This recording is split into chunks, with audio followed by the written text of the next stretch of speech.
que es un centro de manejo integral de los pacientes, manejo integral no médico, sino un centro de ejercicio físico, fisioterapia, nutrición, podología, enfermería y toda aquella esfera no médica que puede mejorar a nuestros pacientes.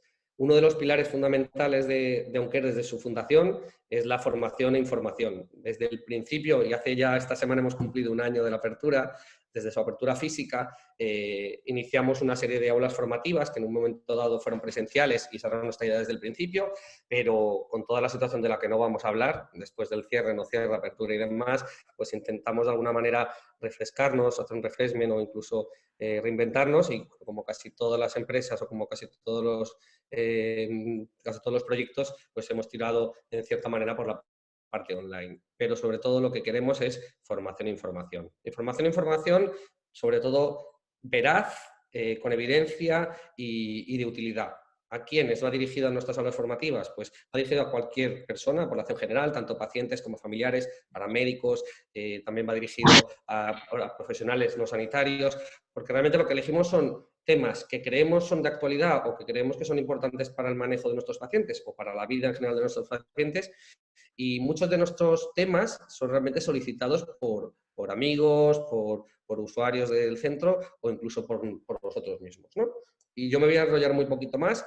Os voy a presentar a Gemma García Gálvez, que es nuestra súper invitada de hoy, que ahora voy a presentar. Simplemente las aulas consisten en mi pequeña presentación de rollo, que me encanta, y luego, en este caso, pues Gemma nos hablará de la sexualidad en pacientes oncológicos o sexualidad en cáncer o como le queramos llamar, y ahora lo veréis en la presentación. Y sobre todo, nuevamente digo, creo que lo más importante es la participación, ¿no? Bombardear a Gemma preguntas o crear un debate y una discusión, ¿vale? Como os presento, ¿no? Bueno, yo tengo que presentar, es amiga, además de compañera y ahora ya colaboradora de Oncare.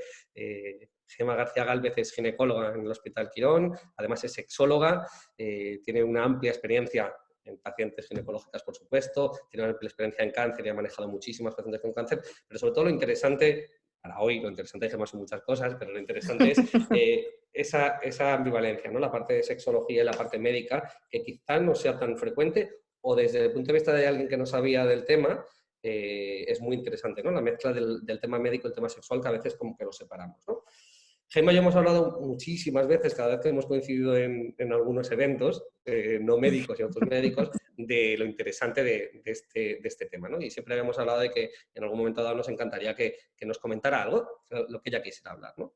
Entonces hoy yo creo que va a ser la primera de muchas reuniones que vamos a tener con ella y que nos vaya a enseñar, porque de verdad creo yo, desde un punto de vista no médico y luego médico también, ¿no? Pero creo que es un tema muy interesante. El sexo en general, pero el sexo en pacientes con cáncer es un tema, yo creo que muy interesante, y que, por desgracia, la mayor parte de los médicos, y no sé los que estamos aquí, que hay varios médicos representados, muchas veces nos olvidamos de ese tema tan importante, ¿no? En nuestros pacientes, independientemente de la patología que tengan y del especialista que ven. Y al final la esfera sexual, como nos va a contar Gemma, es una de las esferas más importantes en la vida de una persona e incluso en la calidad de vida, ¿no? Y yo no me enrollo más, Gemma. Que muchísimas gracias y luego te despido mejor todavía. Bueno, pues buenas tardes a todos.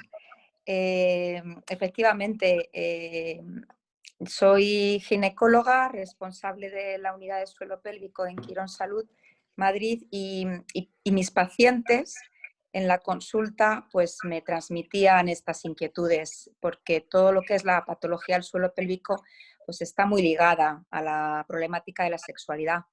Y cuando yo las escuchaba y me veía sin herramientas, sin estrategias para poderlas ayudar, pues me sentía un poquito coja, ¿no? Y por eso me motivé. La sexología, para situarnos, está en el campo de la psicología, y que ahora haya másters de sexología médica impartida por médicos para médicos ha sido un avance brutal en la medicina, porque desgraciadamente la formación que tenemos es muy organicista, muy enfocada, ¿no?, a resolver patologías, y no vemos, bueno, cada vez hay más médicos que estamos y médicas más sensibilizados con esto, pero no vemos a la paciente o al paciente de una forma más integral. y un paciente es un ser sexuado y la enfermedad le afecta en esa esfera y no podemos dejarla de lado. Voy a hablar de evidencias, de cosas que muchas veces diréis, bueno, esto lo sabía, pero si no lo pongo encima de la mesa, lo invisibilizo. Entonces, no quiero que parece que habla, soy sexólogo, soy sexóloga, y enseguida se piensa en juguetitos eróticos y no, la sexología es una dimensión de la persona que tiene mucho valor en el bienestar y que no hay que frivolizar y que darle su interés. Bueno, y dicho esto, pues arrancamos si queréis. He intentado dividir un poquito la charla como en 3 bloques. Intentaré ser lo más amena posible. Si me vas pasando la diapo. Sí. Primero, pues dar una pincelada de qué es esto de la sexología médica, que ya lo he empezado un poquito a introducir. Comentaros qué disfunciones sexuales son las más frecuentes en el paciente oncológico, qué factores lo precipitan esta problemática y qué factores la mantienen. Me decía una colega del hospital, oncóloga, que se maravillaba porque algunas pacientes estando durante la quimio parece, o el tratamiento en sí, pues parece relativamente justificado que se alejen del placer y de la sexualidad, pero que eso se mantenga en el tiempo en un superviviente de cáncer. ¿Qué pasa ahí? ¿En qué está fallando a nivel cognitivo, ¿no? Entonces, esos aspectos hay que abordarlos. Y luego, por último, pues cómo vamos a preservar esa vida sexual a pesar de haber vivido un acontecimiento vital que me ha descolocado totalmente a nivel personal, laboral, relacional. Pues como todo, poniéndolo encima de la mesa y abordándolo de forma precoz. Pues vamos allá. Primera parte. Pasamos diapo. La sexología médica. Sería, como os he dicho, aquellos médicos y médicas que nos estamos formando para que nuestra práctica se transforme. Tener una mirada diferente del paciente. El paciente ya no es un cáncer de mama, una úlcera de estómago, un infartado. El paciente es un ser sexuado con una identidad y con una orientación concreta. Tenemos todavía muy metido en nuestro subconsciente lo heteronormativo. Y a lo mejor estamos delante de un paciente con una orientación diferente. Y todo esto se retroalimenta. La enfermedad influye en mi sexualidad y la sexualidad influye en mi manera de vivir también la enfermedad. Por lo tanto, es eso, retomar una mirada más integral del paciente oncológico. Vale, adelante. ¿Qué disfunciones sexuales son más frecuentes en las pacientes oncológicas o pacientes oncológicos? Tenemos los trastornos del interés o bajo deseo en ambos sexos por igual. En el ámbito del hombre, la disfunción eréctil. Esto es de perogrullo. Todo lo que es el reflejo neurovascular de la erección está modulado por muchos factores orgánicos. Cualquier diabético, hipertenso, obeso, si aparte tiene un tratamiento de cáncer, todo eso influye. Y luego en la mujer, todo lo que es la esfera de la excitación, la lubricación y el dolor. Vale, realmente estamos tocando todas las disfunciones. Nos diferiría mucho de muchas otras situaciones. Bien, pasamos. Yo ahora aquí quiero decir, o sea, vamos a centrarnos. ¿Qué factores precipitan la disfunción? O sea, ya a mí me han anunciado, me han diagnosticado un cáncer, me voy a someter a un tratamiento de una enfermedad grave. Toda mi vida personal, laboral, social, relacional se va a tambalear, me tengo que colocar, tengo que reorientar muchos aspectos de mi vida. Ya simplemente este impacto a nivel cognitivo y emocional va a cambiar ya mi manera de estar, de relacionarme. Va a desencadenar muchas emociones, vamos a tenerlas todas: tristeza, miedo, ira, enfado. ¿Cómo no va todo eso a influir en mi interés sexual, en mi deseo. El deseo está modulado a nivel cognitivo por muchos factores psicológicos y sociales. Me han dado una mala noticia. Voy a tener que someterme a un tratamiento con mucha morbilidad. Pues es que es de perogrullo, no estoy diciendo nada raro, pero es que el alejarme del interés por la intimidad va unido a alejarme del interés por muchas otras cosas.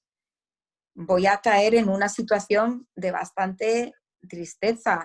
Quizás no me apetezca ya ni relacionarme a nivel ocio, actividades de otro tipo. O sea que parece que tiene sentido que el hecho en sí del diagnóstico y de la noticia influya en mi disposición hacia el placer.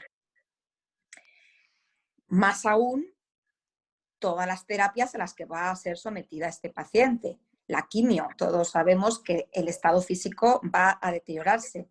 Cansancio, náuseas, vómitos, diarrea, más poco, esa situación física influirá igualmente en mi bajo interés.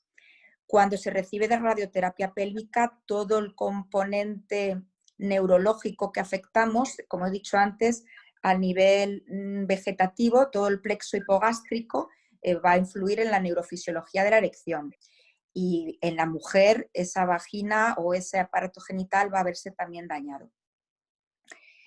Y luego no nos olvidemos de las terapias supresoras, perdona. Las terapias en el cáncer de próstata, no he terminado de la diapo previa, una cosita.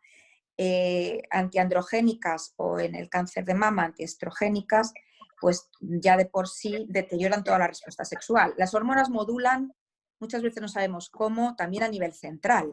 Van a influir en el deseo y van a influir en otros aspectos que trataré también, como es nuestra genitalidad en la mujer, ¿no? Pues esa atrofia genital que ocasionan terapias muy agresivas.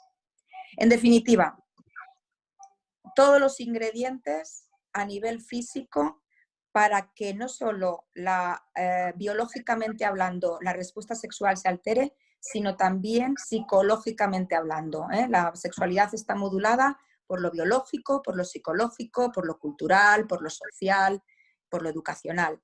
Pues hemos tocado ya dos patitas en las que queda afectada. Más factores mantenedores, pasamos. Todos estos pacientes es raro el que no sufra pues, una situación más o menos dilatada en el tiempo de estrés, de ansiedad, de tristeza, y muchos de ellos van a estar sometidos a medicaciones opioides, antidepresivos, que todos conocemos que tienen una alteración en la esfera sexual, con lo cual más mantenimiento de la disfunción. Como tampoco tiene mucho interés y está triste, prefiere tomarse el antidepresivo antes que recurrir a otras estrategias para manejar esa tristeza o esa ansiedad que no sean puramente farmacológicas. Bien, seguimos. Este detalle para mí es crucial. Y sí que es verdad que, por ejemplo, en asociaciones de cáncer de mama se le da mucha importancia a la imagen, por ejemplo, de pues, las pelucas, el recuperar un poco la autoestima. Es un factor clarísimamente mantenedor de disfunción sexual y de conducta evitativa, pero hasta el extremo de rechazar la sexualidad más amable, que es la de la piel, la del abrazo, la del beso, la del simplemente el roce. Yo ya no digo el coito, o sea, que una mujer en su desnudez, estoy centrándome mucho en la mujer, perdonadme por como ginecóloga que soy, pero lo podemos extrapolar a un hombre, que también se le caiga el pelo, adelgace, que su desnudez se deteriore, que se vea enfermizo. La autoestima, el autoconcepto se deteriora. Tenemos que hacer ahí una gran labor de reestructuración cognitiva, de levantar esa autoestima para que no tenga una actitud que decimos los sexólogos erotofóbica. Mi disposición mental llega a un punto en que todo contacto, acercamiento, simplemente a una caricia, a un beso, es ya distante. Y esto se puede revertir. Es cuestión de ponerlo encima de la mesa, hablarlo y manejarlo. Por último, creo que me queda eso, volver a redundar, siguiente diapo, en el estilo cognitivo. Me encanta esta frase. Todos tenemos una manera de pensar, de ver la vida, de interpretar las cosas, una educación recibida. El diagnóstico de cáncer, y aquí contesto a la pregunta de aquella colega, ¿por qué algunas pacientes se bloquean y ha pasado la enfermedad y han perdido totalmente ya el interés, la actividad sexual? Bueno, pues es que cada paciente le anuncian la noticia de su enfermedad y lleva su mochila, y lleva su, que decimos, su traza, su educación, sus vivencias, y no sabemos qué educación sexual tiene previo al diagnóstico, qué creencias tiene acerca de la enfermedad. Si no profundizamos en qué piensa, cómo se siente, cómo está recibiendo el acontecimiento, no, ojo, no vamos a cambiar nunca esa actitud que decía antes, erotofóbica. Vale, pues con todo esto he puesto encima de la mesa el mapa triste que tiene un enfermo de cáncer, ya no solo por el hecho en sí de la enfermedad grave, que tiene que lidiar con ella, que tiene que conseguir llegar a ese día en el que llega a consulta y le dicen, estás curada, empezamos revisiones, sino que ha afectado y va muy seriamente a su vida personal. ¿Cómo podemos? Aquí es donde va ya la pregunta más práctica que puede generar interés como médicos y médicas, o todos los pacientes, ojalá me pudieran estar escuchando muchos pacientes supervivientes de cáncer. ¿Cómo podemos preservar la vida sexual o al menos ponerle una nota de color que no se haga gris en estos pacientes? Pues yo voy a hablar de dos aspectos, lo que llamamos el consejo sexual precoz, y luego voy a unas pinceladas rápidas como ginecóloga que soy y veo más pacientes mujeres oncológicas de la trascendencia del síndrome genitourinario, de la atrofia genital que sufren muchas de las pacientes oncológicas y que está infratratado. O sea, es muy triste porque no hacemos un abordaje desde el minuto 1. Bien, consejo sexual. Pasamos diapo. ¿Hacer consejo en salud qué es? Si nos lo preguntasen como definición de hacer, ¿qué es dar un consejo, un médico, un especialista en salud? Es hacer una intervención, esto si lo quisiéramos definir, puntual. Estoy en consulta y ante una situación, ante un problema, si no fuera sexual, yo voy a hacer una intervención sobre hábitos de vida saludables, voy a medicar, voy a dar unas recomendaciones. Pero ojo, queremos conseguir un cambio de actitud en esa persona. No nos podemos limitar en el síntoma y en el tratamiento. Entonces, el consejo sexual busca eso. Voy a ir más allá de lo que me está contando. Me dice que tiene poco deseo o que le duelen las relaciones. Voy a abordar la experiencia sexual de esa persona ante la vivencia del cáncer más en profundidad. Porque si quiero verdaderamente promover un cambio de conducta y acercarla de nuevo al placer, que entienda que las relaciones, pasa la diapo, que la relación sexual es fuente de salud y bienestar y que va a ser positivo, que no se distancie de la sexualidad en este momento, por muy enfermo que se sienta, si yo consigo que se lo crea, que lo entienda, no lo va a perpetuar, porque es lógico que en un primer momento mi cansancio, los efectos secundarios, la morbilidad añadida de los tratamientos, me haga no tener ganas ni de comer. ¿Cómo voy a tener ganas? Pero por favor, de un abrazo, de unas caricias, de un momento de intimidad. ¿Cómo nos podemos alejar si es que va a ser terapéutico?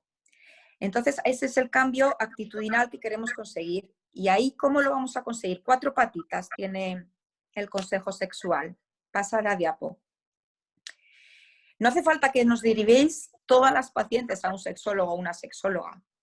Con poquito que le dediquéis, vosotros que sois gente sensibilizada con el abordaje integral del paciente oncológico, que pongáis encima de la mesa 10 o 15 minutos el foco en la vida sexual y de pareja de esta paciente o paciente y le escuchéis, pero escuchar no es, o sea, busquéis de forma activa, o sea, introduzcáis en vuestra historia clínica, aparte de las millones en el superviviente, imagino que haréis unos controles analíticos, una vigilancia de la tensión, del peso. Bueno, hay que introducir, por favor, la pregunta: ¿qué tal sigue tu vida íntima, tus relaciones? ¿Cómo te encuentras? ¿Cómo te sientes? ¿A qué lo atribuyes si veis que da una marcha atrás? ¿En qué contexto se está dando el problema? ¿Qué estás haciendo? O sea, tenéis que poner encima de la mesa la sexualidad cada vez que venga un control, porque puede haber marcha atrás, marcha adelante. Es lo que decíamos antes. El cáncer ha llegado a la vida de esa mujer y de ese hombre en un contexto personal concreto, que a lo mejor era de conflicto de pareja, de conflicto de familia. Entonces, no va a llegar siempre en un contexto ideal de una pareja maravillosa que se entiende, se comunica perfecto. Entonces, vamos a curar el cáncer y vamos a intentar que su vida, su calidad de vida sea, en ese sentido, reconduciéndola hacia el placer. Esa patita, escucha activa y informar. Cuando digo la palabra informar, es que entienda lo que le pasa, por qué le pasa, todo lo que os acabo de contar previo. ¿Qué factores han determinado que se encuentre así? Que tengas bajo deseo es normal, desdramatizar la situación. Te ocurre por esto y por esto. Si el paciente entiende que lo que le ocurre es pasajero, que si intervenimos y acompañamos en el proceso a que reaprenda, a que reinicie la sexualidad, a lo mejor desde otra fórmula, vamos a conectarla con esa actitud erotofílica, decimos, ¿no? Y tenemos que hacer un poquito de educación sexual, que nos falta muchísima. Y desgraciadamente, sexo es genitales, es coito. Y en estas pacientes tenemos que desgenitalizar un poquito al comienzo, hasta que se adapten a su nueva imagen y a su nueva situación, la relación. Tenemos que favorecer el juego de caricias, tenemos que hablar de relaciones flexibles, no finalistas. No buscamos sí o sí cada vez que te acerques y te acaricies y despiertes tu piel un orgasmo. Entonces, entender que la sexualidad es más amplia. Y cuando diga, es que no tengo ganas, es que no hace falta tener ganas ni deseo para iniciar una actividad sexual. Es cuando yo digo, solo necesitas intención. Es como cuando digo, tengo que hacer deporte. Me pongo y me lo agendo. O sea, pon intención. La actividad sexual es bienestar, es terapéutico para ti. Foméntalo, crea el clima adecuado para ello. No hace falta que tengas deseo para tener actividad sexual. Y luego, pues ese contexto un poquito más flexible, más adaptado al momento, donde a lo mejor pues no tiene por qué ser sí o sí, como hemos dicho antes, un coito siempre que fomento la intimidad. Otra patita del consejo sexual, el mundo de pareja, lo he mencionado un poquito antes. En qué situación, en qué contexto está, fomentar la interacción positiva, la comunicación, hacer cómplice a ese hombre o mujer que está también viviendo en segunda persona, que también estará pasando por una situación crítica, acompañando en la enfermedad a un ser querido, a su pareja, pues ver también en qué contexto está también pues, interpretándolo, porque muchas parejas, me estoy refiriendo al sano, ¿no? Al no oncológico, tampoco saben a veces cómo acercarse, se genera una barrera porque ya no sé si voy a molestar, si voy a hacer daño, si es momento de frivolizar ahora con el sexo. Como tenemos estas creencias limitantes de que el sexo es solo muchas veces objetivo reproductivo, que sigue estando ahí latente, pues como ahora, pobrecita, en un momento en el vital tan complejo, yo voy a ponerme a querer a jugar, ¿no? Entonces, bueno, pues todas esas creencias que es lo que llamamos la terapia cognitivo-conductual, en la que nos hemos introducido un poquito los sexólogos médicos. Hay evidencia científica que si tú reestructuras todas las distorsiones cognitivas que tenga esa persona, vas a cambiar la emoción que tenga y por lo tanto la conducta. Con lo cual, si yo sé cómo se siente, cómo piensa acerca del cáncer y de la sexualidad, y cómo lo está interpretando, a lo mejor de una manera irracional, voy a ayudarla a que lo reestructure y a que cambie la conducta. Eso es puramente cognitivo-conductual, evidencia científica y seguro éxito y cambio de comportamiento. Y luego la cuarta patita del consejo la hacéis todos, que es un poquito pues favorecer hábitos saludables, intervenir en afecciones orgánicas que surjan, porque claramente la sexualidad, si está esa persona con una serie de connotaciones médicas añadidas, pues va a influir, sobre todo en el hombre la disfunción eréctil está muy motivada por todos los factores de riesgo cardiovascular, todo lo que ocasione disfunción endotelial, tabaco, diabetes, la arteria, a ver si lo digo bien, la coronaria tiene mucho mayor calibre, creo, que la peneana. Si la, bueno, esto lo estoy a lo mejor lo estoy confundiendo en el... O sea, quiero decir que hay estudios que dicen, que ahora aquí me he liado, que la disfunción eréctil antecede a la angina o al infarto, porque va a colapsarse o va a tener aterosclerosis antes. O sea, que cualquier disfunción eréctil está relacionada. Me he ido ahora un poco de tema porque quería subrayar la importancia que tiene en el hombre el que valoremos todos los factores de riesgo cardiovascular, que imagino que vosotros vigiláis en el paciente superviviente, porque también van a estar influyendo en la posible disfunción eréctil. Y cuando hablo de la modificación de fármacos, me refiero a que vosotros tenéis que valorar también pues todos aquellos que puedan ser sustituidos y que puedan también de alguna manera interferir en la respuesta sexual. Vale, pues esto que parece como muy amplio, a poco que te sientes, pongas encima de la mesa la problemática, escuches, informes, des feedback, desmitifiques, desdramatices, hagas un poquito de educación sexual hacia una sexualidad menos coitocentrista, hasta que haga la transición, hasta que su desnudez y su intimidad vaya mejorando, pues es totalmente sanador. Y ya por último, la importancia de abordar desde el minuto uno, esto es una cosa con la que yo estoy muy sensibilizada y se lo transmito mucho a las colegas de mi entorno, todas las que hacen oncología, cáncer de mama, y desde el minuto uno que esa paciente está sufriendo una terapia antiestrogénica y ha pasado por una, pues en el cáncer de cuello, bueno, pues terapias que son muy dañinas para la genitalidad, pues hay que acompañarlas, y los estudios pues hoy por hoy nos permiten los hidratantes como primera opción recomendada para tratar la atrofia genital, el dolor coital.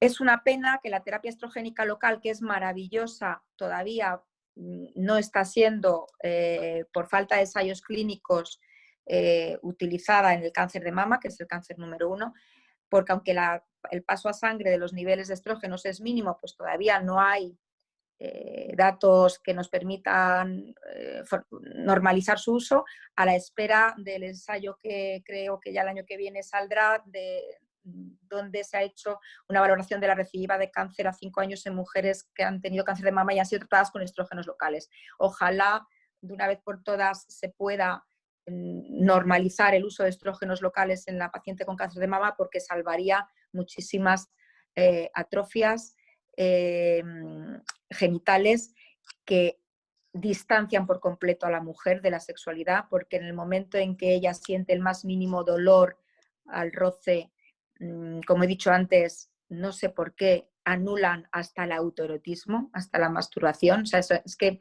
cuando empiezas a interrogarlas, ya no es que no tengan coito, es que ya no se tocan, porque ya cualquier cosa que sea roce, que genere sensibilidad en sus genitales, es casi aversión para ellas, ¿no? Es evitación. Entonces, en el momento en que esas genitales los cuidemos y podamos tener terapias que nos lo permitan, ahora mismo un fármaco que se está usando mucho cuando no están tomando tamoxifeno y que es fantástico, que es un modulador de los receptores de estrógenos en la mucosa vaginal, el ospemifeno, es muy valioso. Y luego las terapias emergentes de tipo regenerativo, que hoy por hoy están siendo también un balón de oxígeno para los genitales de estas pobres pacientes, que es el láser. Ya estamos esperando resultados de algunos ensayos clínicos. Hasta ahora tenemos muchas publicaciones de series pequeñas retrospectivas que hablan a favor del efecto regenerativo en cuanto a también a la atrofia genital. Y la infiltración de hialurónico, a mí me gusta mucho usarlo. El hialurónico ya es archiconocido en estética con propiedades de neocalagenosis y neovascularización. Entonces, en puntos dolorosos que llamamos la típica la fosilla navicular, la horquilla, puntos concretos de vestibulodynia, es una alternativa terapéutica muy interesante que cambia un poco el roce, la sensibilidad al tacto. He querido dar estas pinceladas que a lo mejor es como muy particular porque ya es centrarnos en la mujer, pero para que entendamos que no solo hay que abordar el aspecto físico de las consecuencias físicas, y lo cognitivo-conductual serían las dos patitas digamos, de estrategia sexual. Es introducir la sexología, o sea, hacer los protocolos de trabajo médicos habituales con una mirada sexológica. Pero es que somos seres con sexo, o sea, que no somos asexuados. Entonces, es una perogrullada, pero desgraciadamente no tenemos esa mirada. Y bueno, pues esto sería un poco, en líneas generales, un poco mi aportación. No sé qué me podéis decir o qué os ha resultado. Bueno, Se crea debate. Totalmente. En primer lugar, por supuesto, agradecerte nuevamente, ¿no? La participación. A mí el tema ya me interesaba mucho y la charla, la verdad, que nos da unas pinceladas de todo el tema, ¿no? Y quizá voy a empezar yo, luego abrimos un poco el debate al resto, pero por ir llevando un pequeño orden. Yo tengo muchísimas preguntas o muchísimos comentarios que hacer, ¿no? Pero voy a hacer un pequeño apunte de una palabra que me ha gustado no solo a mí, me consta que a algún participante de los que están al otro lado, que es una palabra, la verdad, que muy bonita, ¿no? Que es desgenitalizar, ¿no? La sexualidad. Creo que ha sido, a varios nos ha llamado la atención, y lo sé por ahí de alguien muy cercano, pero la verdad que es una palabra que probablemente incluso nos pueda ayudar a todos a comprender que el sexo no es todo coito, como tú estabas hablando, ¿no? Y quizá es algo que deberíamos aprender para las pacientes. Eso como apunte. Pero yo sí que tengo algunas preguntas, ¿no? Quizá una muy general que podemos resumir es, ahora que ahora mismo estamos varios oncólogos aquí, o nos dedicamos a la oncología algunos de los que estamos aquí, y esto se dirige a pacientes oncológicos, ¿en qué momento piensas tú que es más habitual que exista la disfunción sexual? Ya sabemos todos que hay como 3 grandes momentos en las pacientes, sobre todo hablamos del gran número de pacientes nuestros que son tratamientos adyuvantes, es decir, diagnóstico, tratamiento y curación, ¿no? Que es el gran número, por suerte, de hoy en día de nuestros pacientes, ¿no? Todos hemos visto, o todos los que nos dedicamos a esto, vemos que hay como varias fases, y probablemente en la esfera sexual ahora también, ¿no? ¿En qué momento es donde tenemos que atajar el problema, que probablemente me vas a decir que desde el inicio, que eso será una segunda pregunta, es en qué momentos donde más disfunciones sexuales se ven? Si es al inicio del diagnóstico, que es un momento muy complicado emocionalmente, quizá para mí de los peores de toda la historia natural de la enfermedad, y eso creo que lo tenemos claros todos, durante el tratamiento, o incluso después, cuando pensamos que ya no hay, y te estoy dando ahí una pequeña pista de lo que yo pienso, ¿no? Cuando creamos que ya no va a haber disfunción, y es cuando probablemente aparezcan más, ¿no? El impacto, como he dicho antes, de la noticia, del diagnóstico, ya de por sí es, como he dicho antes, motivo de que raro sería el que tuviera ganas de llegar a casa y, no quiero hablar así mal, pero echar un... O sea, que vamos a ver, en el momento agudo de la enfermedad, ¿qué enfermo tiene ganas? Pues se te quitan las funciones básicas, ganas de comer, ganas de hablar, ganas de todo. O sea, es la tristeza, el miedo, el enfado con la situación. O sea, se apodera de ti. O sea, que ahí que haya bajo deseo es coherente, es normal. No lo veo patológico. ¿Vale? ¿Cuándo consideramos que es una disfunción? Cuando no soy capaz de gestionar esa situación y se prolonga en el tiempo. Por ejemplo, voy a hacer una metáfora con el posparto. Es lógico que recién llegada a casa, con una cicatriz, con un bebé que altera toda mi existencia, no tenga ganas de relaciones. Pero si dejo de tener relaciones después de haber tenido, desde hace 6 meses que tuve a mi bebé, entonces sí tengo una disfunción sexual. Se está prolongando en el tiempo la adaptación a una circunstancia. Aquí igual, la adaptación al proceso del cáncer, a todos los tratamientos, o sea, es el momento agudo, pero aún así hay pacientes que no se distancian de lo erótico y de la sexualidad. ¿Cuál es el determinante?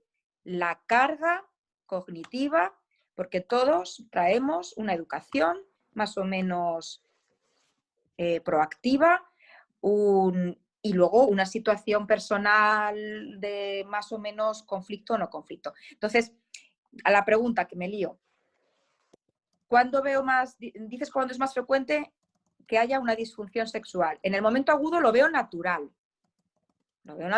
que surja bajo deseo, que surja pérdida del interés, que el paciente hombre tenga dificultad para la erección. Vamos a ver, están sometidos a una serie de tratamientos a nivel cognitivo, etc. Pero si eso se mantiene en el tiempo, es donde, y para que no se mantenga en el tiempo, es cuando tenemos que intervenir de forma precoz, es ponerlo encima de la mesa. No ocultarlo, aunque esté recibiendo una quimio. ¿Qué tal tu vida íntima? ¿Qué tal tus relaciones? No es una pregunta muy sencilla. Bueno, pues ahí ya puedes empezar a tirar del hilo y que conecte, oye, ¿pero por qué? ¿Por qué no está viendo, qué te limita? ¿Qué problemas está viendo? ¿No? Entonces ya empiezas a naturalizar que tener relaciones no es malo, no, porque estés recibiendo una quimio. Es al revés, es contacto con bienestar y con salud. No sé si te he contestado o me he enrollado mucho. Sí, sí, sí. Bueno, yo no sé si alguien quiere hacer alguna pregunta, o bien por vía chat o bien por audio. Yo tengo Te voy a muchísimas. ir haciendo una pregunta, Gemma, te voy a ir haciendo una pregunta. Bueno, lo primero agradecerte la charla porque la verdad es que ha sido muy, bueno, pues ha abordado estos temas que son tan importantes y que es cierto que en la consulta no siempre prestamos toda la atención a esto, ¿no? Y mi pregunta es bastante médica y es con respecto al uso del láser vaginal. Uh-huh. ¿Qué indicaciones tiene? ¿En qué momento te planteas su uso? Como en las pacientes oncológicas estamos tan atados de manos a la hora de poder usar terapia estrogénica local, pues nos hemos tenido que apoyar en terapias alternativas que la ginecología regenerativa y funcional está incorporando sobre todo en la atrofia, y también se está usando en incontinencia urinaria. Entonces, el láser, como os he dicho, los estudios que hay son muy prometedores. Es verdad que no hay ningún ensayo clínico todavía, estamos esperando, que hay muchos en marcha, tener ya resultados que lo comparen con los estrógenos locales y demás, pero es una alternativa que dices, ¿en qué momento la introduzco?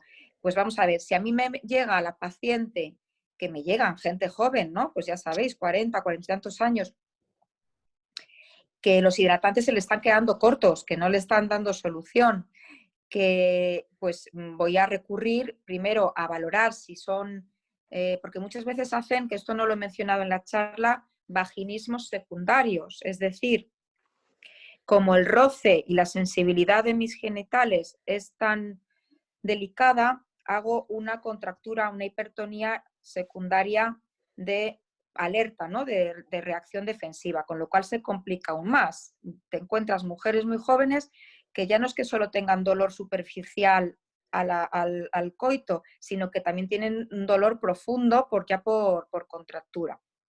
Entonces, si tú a esa paciente la valoras, ves que tiene una atrofia genital, que los hidratantes no la están ayudando, que tiene a lo mejor fisuritas, puntos de dolor concretos, que puedes ya intervenir ahí haciendo láser y aparte con las fisios del suelo pélvico hacer masaje miofascial para quitarle tensión a la musculatura, a esa mujer aparte las solapas un poquito de intervención cognitiva, a esa mujer la estás dando la vida y no estás dilatando en el tiempo, porque muchas llegan.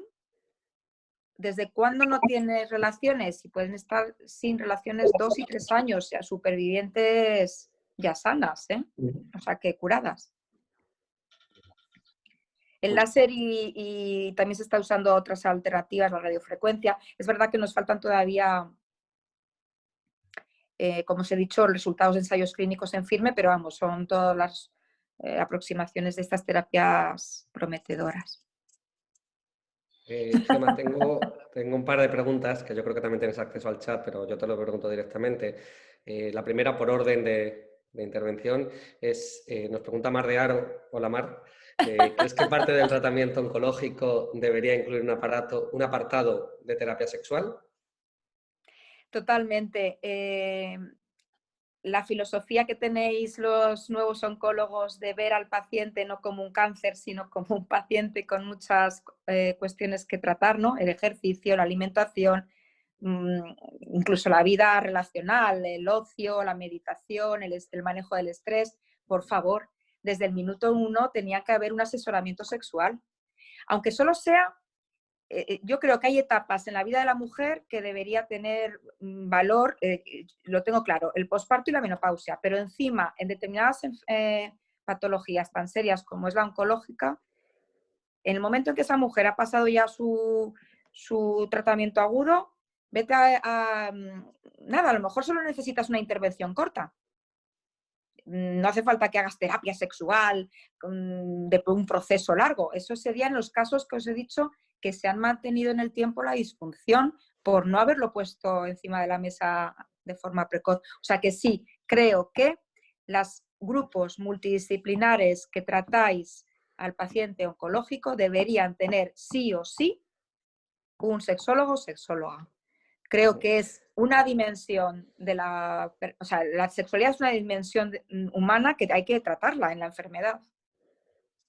Gemma, aprovechando esta pregunta, y no me olvido, Benedicto, luego te aplazo un momentito tu pregunta, dado que lo incluirías como en el manejo multidisciplinar, a veces no médico, sino es lo que estamos hablando, por lo que nosotros estamos aquí realmente, has dicho durante la charla algo que también me he quedado con esa frase, es, lo plantearías como un hábito, es decir, igual que estamos intentando concienciar o incentivar este ejercicio físico del que tanto hablamos, esta nutrición de la que estamos hablando, lo plantearías como un hábito, es decir, proponerme todos los días o cada no sé cuántos días o hacerlo como un hábito sin necesidad de ese deseo que tú decías antes.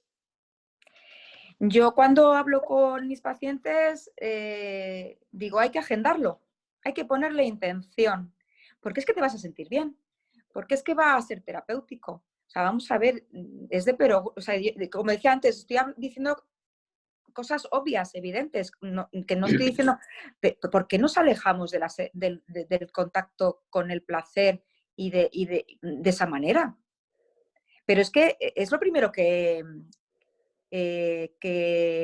no me sale el término, que castigamos la sexualidad en muchos ámbitos de la vida. En cuanto estoy estresado, estoy cansado, vamos a ver que insisto, es fuente de bienestar. Debería, ya me pierdo con la pregunta, estar introducido como hábito. Como un hábito. Sí. Yo digo a veces agendarlo. A ver, tiempo de interacción en pareja. ¿Cuánto le dedicas a la semana? ¿Cuánto te ves capaz de dedicarle? ¿Cuáles son tus rutinas? Igual que imagino que introducir rutinas de alimentación y de ejercicio, introduce rutinas relacionales, que no tiene que ser, y vuelvo a insistir, coito, que puede ser simplemente tiempo de caricias, tiempo de intimidad. Una de las herramientas clave de la terapia sexual es lo que llamamos la focalización sensorial, y esto no es más que despertar la piel, tiempo de caricia por turnos. ¿Cuánto tiempo nos dedicamos a hacernos mimos? Nos vamos al masajista, le pagamos a un masajista, pero ¿por qué no podemos? Estamos en el sofá, estamos charlando, hay un momento de intimidad, caricias. Las caricias son placer, las caricias despiertan.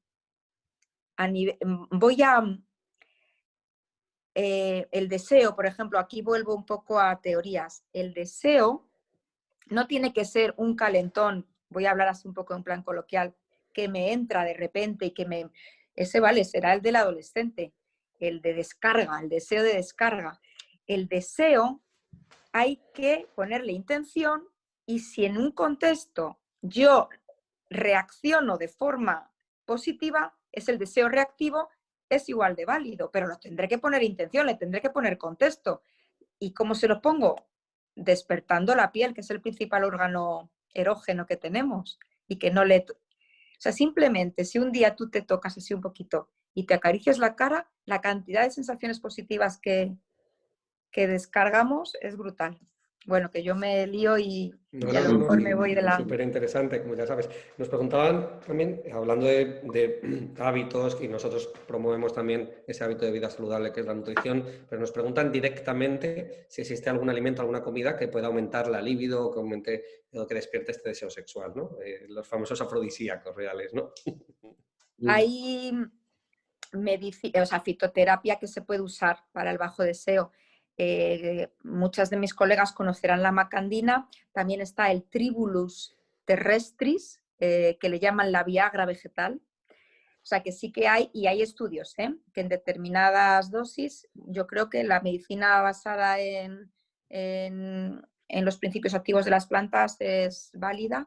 Claro, y sí, podríamos, igual que te dicen para el estreñimiento, chía, tal, pues ¿por qué no incorporar complementos alimenticios? Sí podría tener efecto, pero como siempre, en un contexto de muchos más factores. No porque me tome la pastillita de maca me va a venir el deseo, sino que yo aparte tengo que tener un cambio actitudinal, una nueva visión de la sexualidad. Hay que reaprender, hay que adaptarse. Cada etapa de la vida va cambiando. Y no es lo mismo la sexualidad del adolescente que la sexualidad de la mujer en la madurez, que la sexualidad en la tercera edad, que también es maravillosa, pero en otro contexto y con otra estructura de relación. Entonces vamos a ir introduciendo diferentes estrategias y sí, respondiendo a esa pregunta, os digo eso, la Viagra vegetal existe. Si la queréis consultar, seguramente que en parafarmacias se puede conseguir. Fenomenal. ¿Y cómo estructuras estas consultas, no? Es mejor, esto es una pregunta al chat también, es mejor que a esa consulta, imagino que en un principio sí, ¿no? Pero que vaya a la consulta el paciente o la paciente determinada, vaya con la pareja, vaya primero uno, luego otro, o incluso también hay que tener en cuenta pacientes que no tengan pareja, ¿no? Porque también, tú lo has dicho antes, en qué momento sexual de su vida le ha pillado la enfermedad, ¿no? Que tenga pareja o que no valga de nada tener esa pareja, que tenga la pareja ¿Cómo es tu estructura? ¿Solo con el paciente o hay que hacer una consulta con esa pareja o juntos? Hombre, de entrada, para conocer el mapa en el que está ese paciente, siempre es la visita más individual.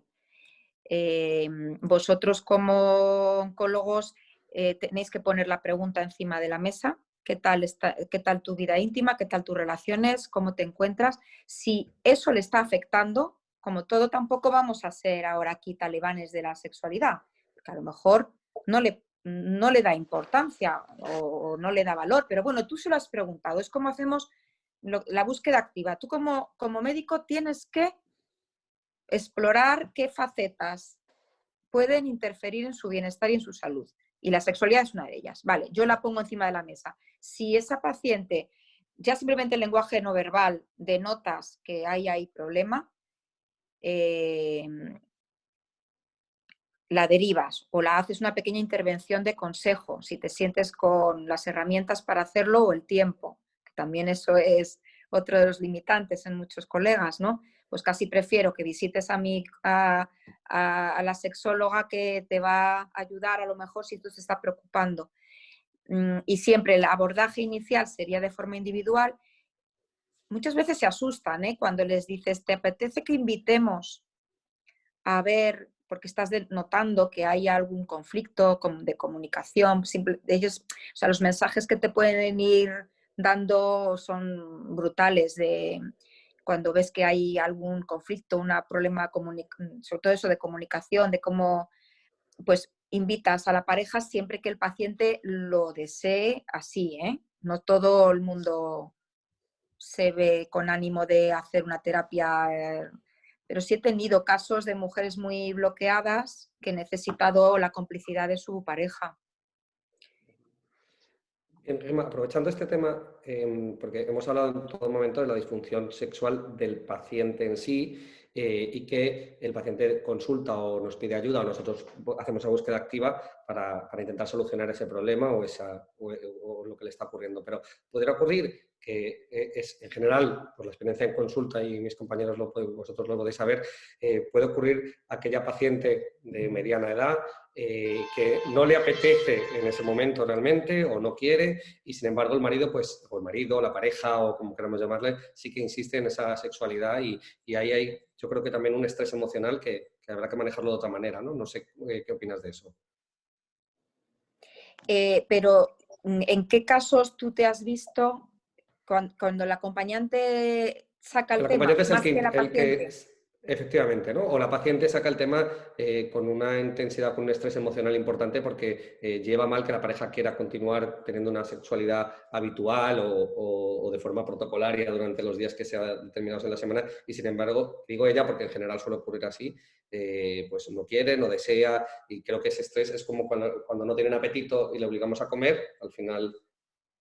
Hombre, hay que tirar del hilo, hay que indagar por qué ella está bloqueada pese al interés estoy hablando en femenino, pero podría, porque es más común, ¿no? Eh, em, Tienes que tirar del hilo, tienes que indagar, tienes que buscar por qué no desea. Desde luego, sumisión y sexo por complacencia no va a ser satisfactorio en ningún momento. O sea, que tampoco tienes que obligar a nadie si no está siendo el momento en el que quiera expresar ella su intimidad y la pareja sí deberá entenderlo. Eh, Actitud complaciente es igual a insatisfacción, a alimentar la insatisfacción. Entonces, bueno, pues a lo mejor se está dilatando en el tiempo el retomar su sexualidad. Vamos a ver por qué, que algo tiene que estar subyaciendo ahí. No puede ser, o sea, como os he comentado antes, la terapia oncológica durará X tiempo, pasado ese tiempo, si a mí me han dado ya la noticia, sobre todo en los supervivientes, cuando una paciente ha desconectado de sexualidad, habiendo tenido ya el diagnóstico de estás curada, revisiones, ahí ya no hay justificación.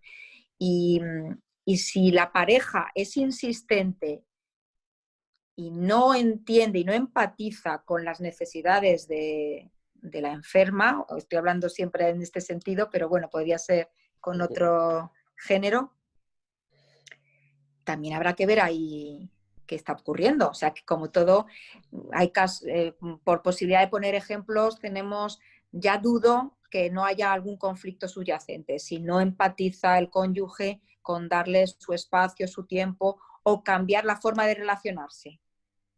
¿Vale? El ser cuadriculados y no hacer juego erótico, no hacer juego de caricias. Oye, ahora a lo mejor tienes que cambiar tu manera de acercarte a ella. A lo mejor si te acercas de otra forma, sí que conecta a ella con esa necesidad de placer. Quizás tenéis que desaprender la fórmula que teníais antes y adaptaros a la nueva situación.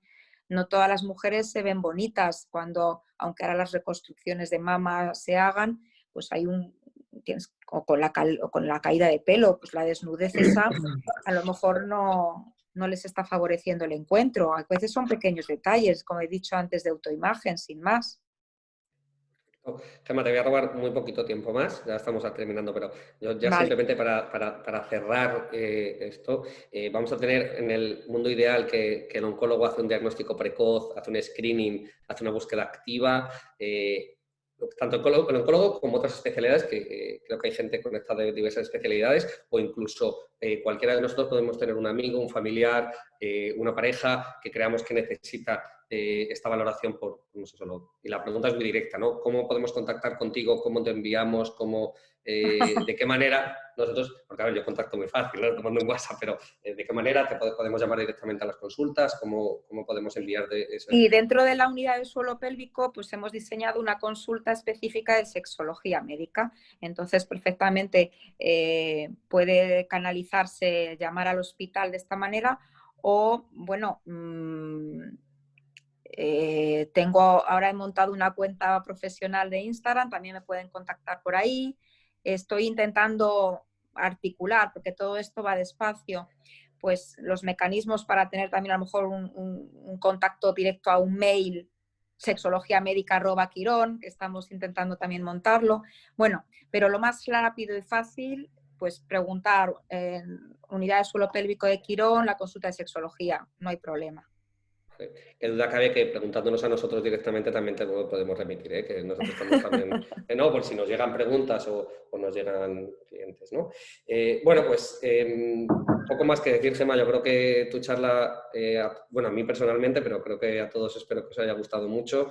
Repito, como os he dicho al principio, la charla ha estado grabada, la colgaremos nosotros en nuestras redes, Gemma yo creo que por su parte también, y estamos abiertos a cualquier pregunta, cualquier tema que estéis dispuestos a plantearnos, tanto a nosotros directamente como a las redes, ¿no? Nuevamente agradeceros, ¿no? Para nosotros esto es un pilar fundamental, como os he dicho, nos interesa mucho. Hoy somos pocos los que nos conectamos, pero poco a poco esperamos que seamos más.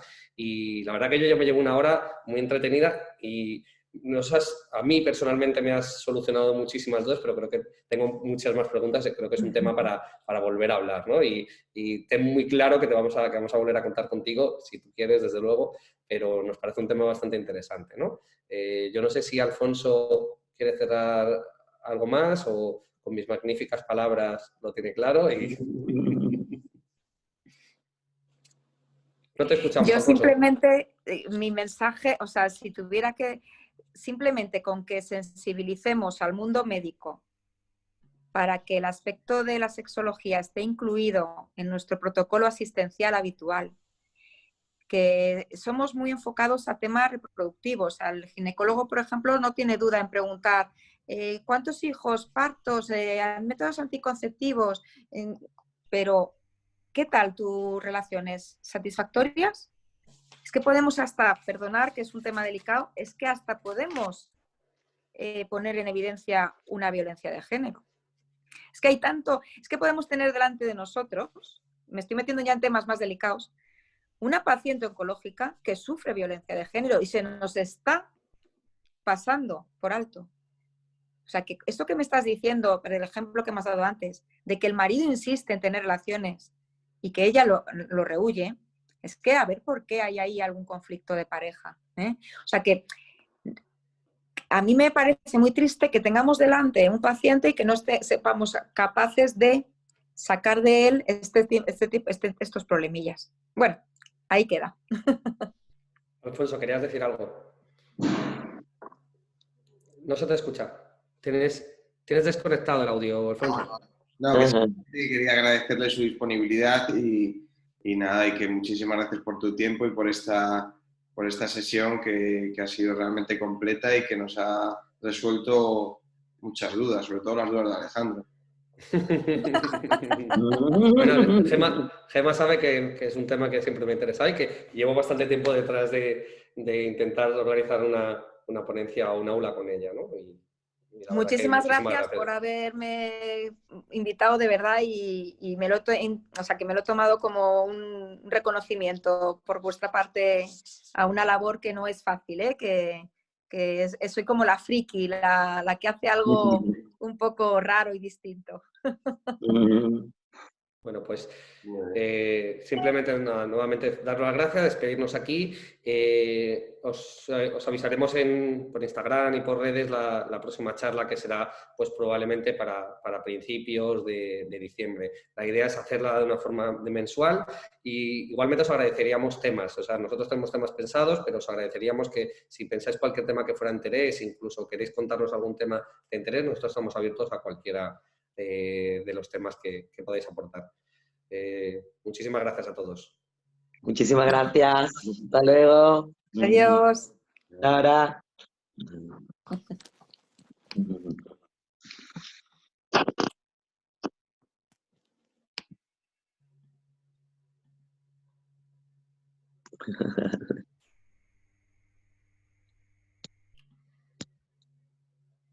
Yes.